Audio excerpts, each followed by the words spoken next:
بفرمایین آقا دانیال. عجب سورپرایز جالبی. ببخشید یه جلسه خیلی مهم داشتم. بفرمایید. لطفا بشینید.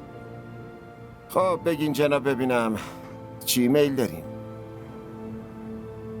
نه هیچی از دست شما نمیخوام. بله آقا دانیال. چی شده از این طرفا؟ شما یه مقدار به محوش لطف داشتین. اومدم تا جایشو که میتونم پس بدم. مثلا این 500,000 تا، این گردنبند رو شما بهش دادید، اما گردن من افتاد. اومدم درش